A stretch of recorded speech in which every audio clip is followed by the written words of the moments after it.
ചെന്താമരയുടെ നല്ല കാലം തെളിഞ്ഞു എന്നാണ് തോന്നുന്നത്. കാര്യം തൂക്കുകയറാണ് വിധിച്ചിരിക്കുന്നത്. പ്രത്യേകം ജയിലിൽ പ്രത്യേക സംവിധാനമുണ്ടാകും, പ്രത്യേക സ്ഥലത്തേക്ക് മാറ്റും, പ്രത്യേക കാവലും അതുപോലെ തന്നെ പ്രത്യേക ഫുഡും കിട്ടാനാണ് സാധ്യത. പിന്നെ ഇതിൽ ഏറ്റവും സന്തോഷകരമായൊരു കാര്യം, ഈ വധശിക്ഷയൊന്നും കേരളത്തിൽ നടക്കാൻ പോകുന്നില്ല എന്നാണ് നമ്മൾ മനസ്സിലാക്കേണ്ടത്. അതിനുള്ള സാധ്യതകളൊന്നും കാണുന്നില്ല. അതാണ് ഞാൻ ഭാഗ്യമെന്ന് പറയാൻ കാര്യം.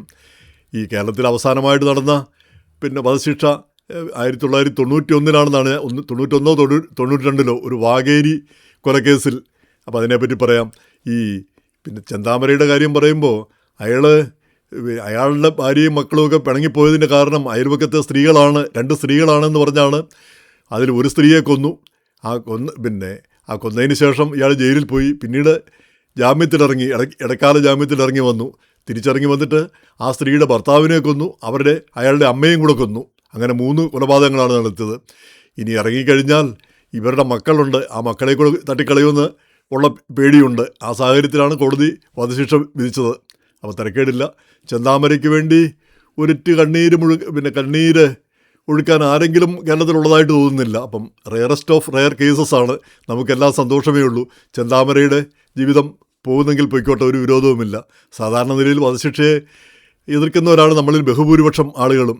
ഇപ്പോൾ ഷാരോൺ രാജ് വധക്കേസിൽ ഗ്രീഷ്മയ്ക്ക് ഒരു തൂക്കുകയർ വിധിച്ചപ്പോഴത്തേക്ക് അതിൽ പൊതുവിൽ കേരളീയ മനസാക്ഷി അതിന് എതിരായിരുന്നു. കാരണം ഒരൊറ്റ കേസാണ്, അവരൊരു ചെറുപ്പക്കാരിയാണ്, ആ പ്രായത്തിൻ്റെയും ഒക്കെ കണക്കിലെടുക്കേണ്ടതാണ്. അതൊന്നും കണക്കിലെടുക്കാതെ ജഡ്ജി വെട്ടൊന്ന് മുറി 2 എന്നുള്ള ആ ശൈലിയിലാണ് തീരുമാനമെടുത്തത്.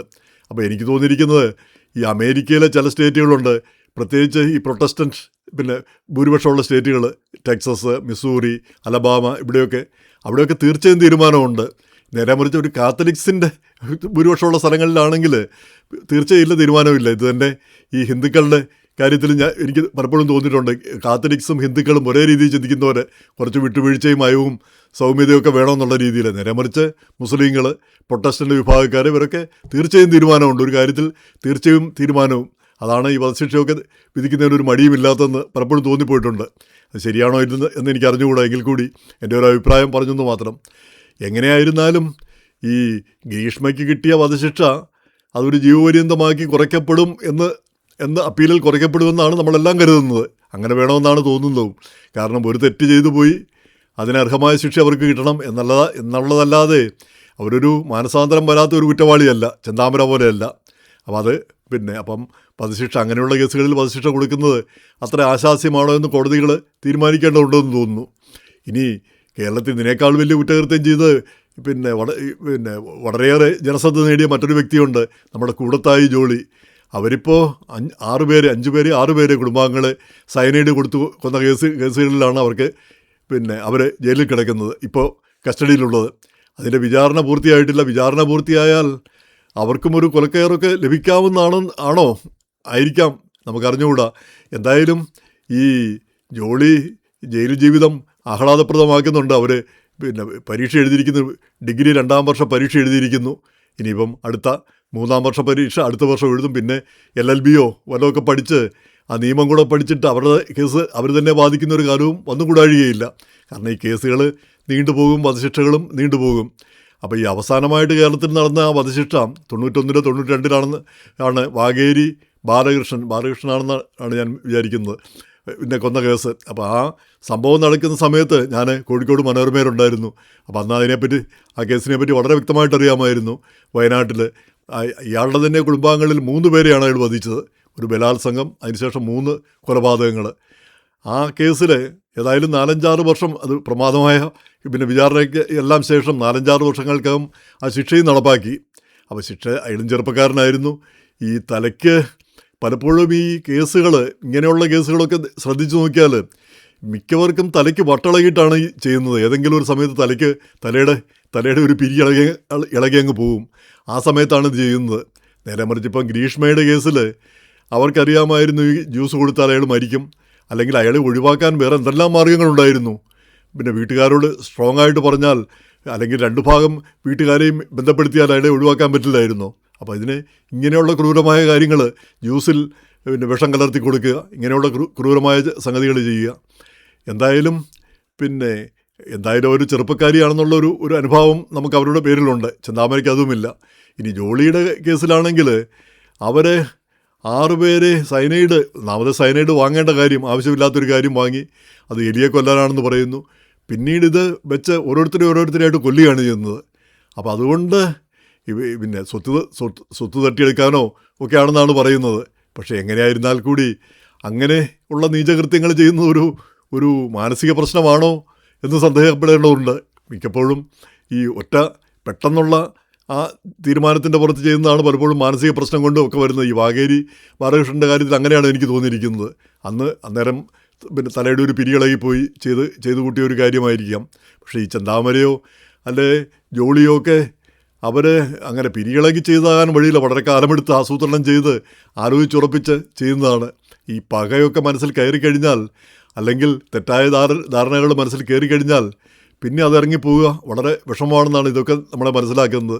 അപ്പോൾ തീർച്ചയായിട്ടും അത്രയും വലിയ പകയും അത്രയും വലിയ രോഷവും ഒന്നും നമ്മുടെ ഒന്നും മനസ്സിൽ ഉണ്ടാവാൻ പാടില്ല. അങ്ങനെയുള്ളത് ഇറക്കി വെച്ച് കളയണം. കുറേയൊക്കെ ക്ഷമിക്കാനായിട്ടൊക്കെ പഠിക്കണമെന്ന് തോന്നിപ്പോകുന്നു.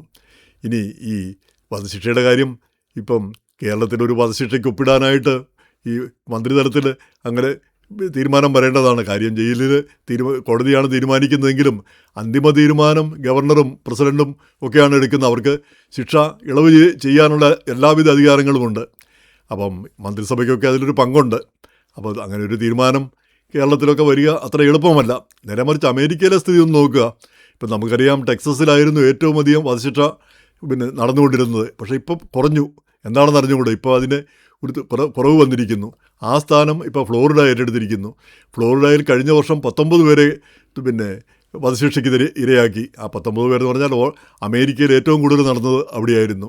ഈ വർഷം ഇതിനകം തന്നെ 8-9 പേരെ, ഈ വർഷം ഇതിനകം 9 പേരെ വധിച്ചു. അപ്പോൾ ഇനിയും വരാൻ പോകുന്നു. അപ്പം ഈ വർഷം അതിനേക്കാൾ കൂടുതൽ വരാൻ പോകുന്നു. അപ്പോൾ നേരെ മറിച്ച് 63 ശേഷം ഈ കഴിഞ്ഞ വർഷത്തിന് മുമ്പ് ഏതാണ്ട് 3 പേരെ മാത്രമാണ് ഫ്ലോറിഡയിൽ വധശിക്ഷയ്ക്ക് വിധേയരാക്കിയിരുന്നത്. അപ്പോൾ അങ്ങനെ ഈ 2 വർഷത്തിനിടയിൽ അവിടെ ഗവർണർ ഡിസാൻറ്റിസാണ് എക്സിക്യൂഷൻ വാറൻ്റ് ഒപ്പിടുന്നത്. മറ്റു സ്ഥലങ്ങളിലെ പോലെയല്ല, ഗവർണർ തന്നെയാണ് ഒപ്പിടുന്നത്, തീരുമാനിക്കുന്നതും.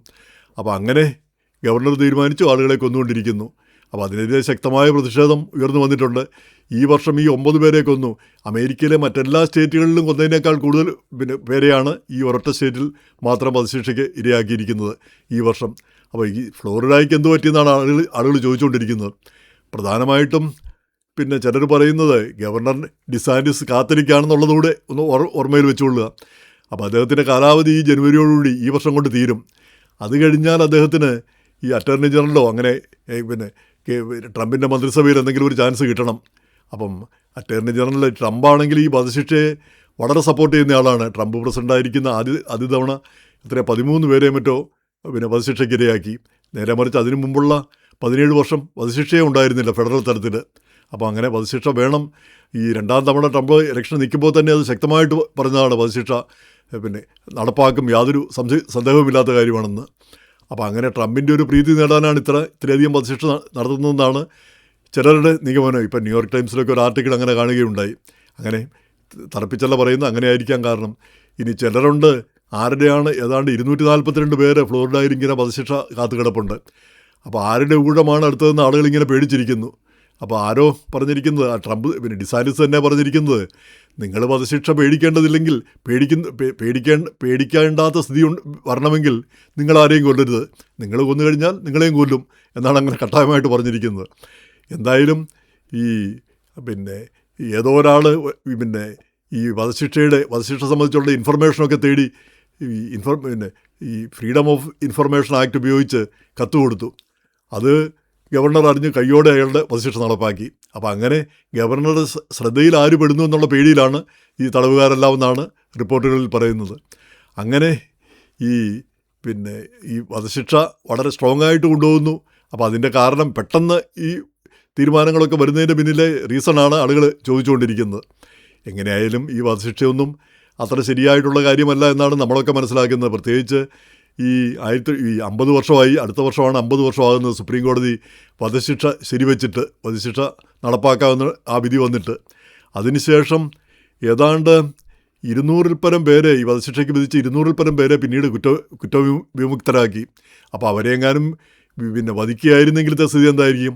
നിരപരാധികളായ ആളുകളെ കൊന്നു എന്നുള്ള അവസ്ഥ വരും. അപ്പോൾ അങ്ങനെ വരുമ്പോൾ ഈ വധശിക്ഷ ഒഴിവാക്കേണ്ടതല്ലേ എന്നുള്ള ചിന്തയാണ് പൊതുവിൽ. ഇപ്പോഴാണെങ്കിൽ ജനങ്ങളിൽ ഭൂരിപക്ഷം പേരും വധശിക്ഷ വേണ്ട എന്നുള്ള അഭിപ്രായക്കാരാണ്. പ്രധാനമായിട്ടും ഈ വധശിക്ഷ എന്ന് പറഞ്ഞാൽ ഒരുപാട് ചിലവുള്ള കാര്യമാണ്. നമ്മൾ വിചാരിക്കും അതിന് ചിലവ് കുറവായിരിക്കുമെന്ന്. അങ്ങനെയല്ല. അതിൻ്റെ ഓരോ തലത്തിലും അതിൻ്റെ ഓരോ വിചാരണ വേളയിലും അതുപോലെ തന്നെ വധശിക്ഷയ്ക്കുള്ള ഒരുക്കങ്ങളിലും ഇതിനെല്ലാം ഒരുപാട് പണം ചിലവഴിക്കേണ്ടതുണ്ട്. നേരെ മറിച്ച് അയാൾ ജീവപര്യന്തം ആ കൂട്ടിൻ്റെ അകത്ത്, ചെറിയ കൂടാണ്, പിന്നെ 5-6 അടിയുള്ള ചെറിയൊരു മുറിയിൽ അതിൻ്റെ അകത്ത് അവിടെ കിടന്നാൽ ആർക്കും ഒരു ഉപദ്രവമില്ല, നമുക്ക് വലിയ നഷ്ടവുമില്ല. ഇനി ഒരാളെ കൊന്നു എന്നുള്ള ആ ഒരു വിഷമത ഒഴിവാകുകയും ചെയ്യും. അപ്പോൾ ആ ഡെഡ് മാൻ വാക്കിംഗ് എന്ന് പറഞ്ഞാൽ പ്രസിദ്ധമായ പുസ്തകം, പിന്നെ നമുക്കറിയാം ഇങ്ങനെ ഈ ഇങ്ങനെയുള്ള എക്സിക്യൂഷനെതിരെ വന്ന പുസ്തകമാണ്. അതിനിപ്പോൾ വലിയ സ്വാധീനം കിട്ടിയിരിക്കുന്നു എന്ന് വേണം കരുതാനായിട്ട്. കാരണം ജനങ്ങളെല്ലാം വധശിക്ഷയ്ക്ക് പൊതുവേ എതിർപ്പ് ഉയർന്നിരിക്കുന്നു. അത് മറ്റ് സ്റ്റേറ്റുകളിലെ ടെക്സസ്, അലബാമ, മിസൂറി ഇങ്ങനെയുള്ള സ്റ്റേറ്റുകളിലും വധശിക്ഷകൾ കുറഞ്ഞുകൊണ്ടിരിക്കുന്നു. ആ സമയത്താണ് ഫ്ലോറിഡയിലൊരു കുതിച്ചുചാട്ടം. അപ്പോൾ അതിനൊരു മാറ്റം വരുമെന്ന് കരുതാം. പക്ഷേ ചെന്താമരയെ പോലുള്ളവരെ പിന്നെ എന്ത് ചെയ്യണം എന്നുള്ളൊരു ചോദ്യവുമുണ്ട്. ഏതായാലും ഇന്ത്യയുടെ ആ സുപ്രീം കോടതി വിധിയാണ് ഏറ്റവും നല്ലതെന്ന് തോന്നുന്നു. Rarest of the rare cases, ഏറ്റവും റെയറസ്റ്റ്, അത്രയും ഏറ്റവും ചുരുക്കമായ കേസുകളിൽ അതിലും ഏറ്റവും ചുരുക്കമായ കാര്യം. അങ്ങനെയുള്ള സന്ദർഭങ്ങളിൽ മാത്രം വധശിക്ഷ നല്ലൊരു കാര്യമാണെന്ന് തോന്നുന്നു.